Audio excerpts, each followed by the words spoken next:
to talk about children's rights and the lives of children in Albania. I want to ask the first question. Obviously, I've read some of the documents and the policy ideas and things that UNICEF have had and the initiatives that you've worked on. But if I was to ask you, what do you think is the most pressing and urgent matter related to the well-being of children in this country? If you could sort of wave a magic wand or something, what would it be? What would be the one thing you would do immediately? I think putting children at the center of every decision, whether you are a parent, whether you are a mayor, whether you are a director, whether you are a politician. So you put the child at the center of every decision. Last year, we were working with the EU, sister UN agencies, with government partners, to come up with a common definition of human capital. Human capital is the health, well-being, education people accumulate throughout their life to fulfill their potential. What we see is an Albanian born today reaches only 63% of its potential.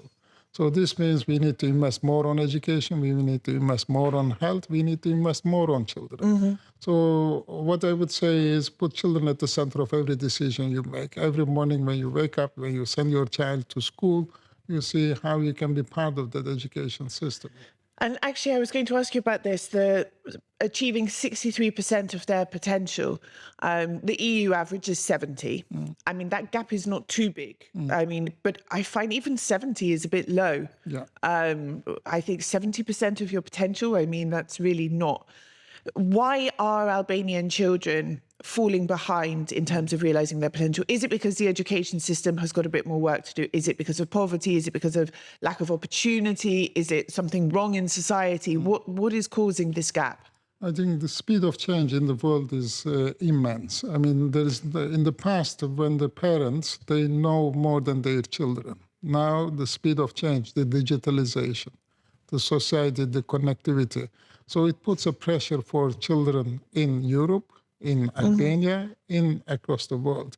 So what I would say is the parenting programs are very important. And right from, planning to have a child to early years of a child growth, or when you have an adolescent, to work with your adolescent child. So today's parents don't know more than their children in terms of the digitalization exposure they're having.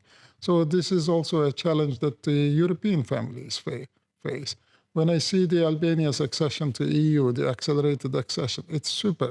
Standard systems needs to be upgraded. But even in Europe, we have programs like European Child Guarantee and European Youth Guarantee, which shows there are challenges that European families are facing, and they're developing programs. The society is developing programs. The municipalities are implementing programs and putting resources to improve. The biggest thing is you acknowledge the problem, and then you work with the society, from parents, which are the first duty bearers on the protection and health of the child. Then it becomes the circle around the families, and then the circle around the city, and at the national level also.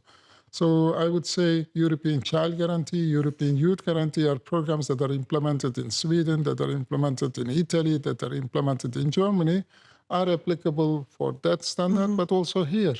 And I have seen the government also taking steps towards adopting these, programs in improving the education, health, and well-being of children. But it's what you said, everything's changing so quickly. Like, I remember, not when the internet was invented, but when it became available in school and when it started becoming something that people were using. And it happened sort of at the same time. It became something you could get in your home, and then it was in our school. And this sort of, what I mean to say is we were learning about it at school. At the same time, it was being rolled out in society. But what I see now is things are changing so quickly that things like schools and what parents know, what teachers know, it's not catching up. So AI, for example, I remember ChatGPT about 2.5 years ago, 3 years ago, it just sort of came out of nowhere in a way. It just sort of appeared and everyone was talking about it. And even now, schools are not teaching anything to do with generative AI. I'm talking about in Albania, for example. By the time they get around to doing that, who knows where it's going to be? They're not keeping up with the pace of how things are changing. This is a big problem. Yeah, this is a huge problem. I think what we know is the world is changing, and it's an exponential change. So to predict what kind of environment we will be in 2, 3 years or 5 years or 10 years' time, we don't know what we will be facing.